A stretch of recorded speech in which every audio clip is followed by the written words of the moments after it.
पानी बॉयल किया है और 10 केजी मैं बना रहा हूँ राइस। देखना आप, ये मैंने पानी बॉयल करके 10 केजी राइस जो है ना, पहले मैंने भिगोए हुए थे पानी में आधा घंटा 2 घंटे पहले। जितना आप भिगोएंगे उतना राइस बनेंगे।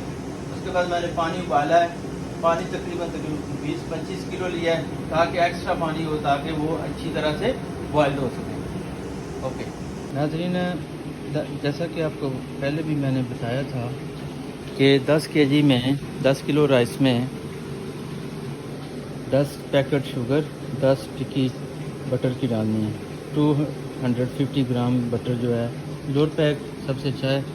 और इसमें थोड़ी सी ग्रीन जो इलायची है इसमें इसके रेडी करनी है चास, और उसके बाद चावल डालने हैं। ये देखें जनाब, मीठे राइस रेडी हो गए हैं। ये जनाब आप देख रहे हैं।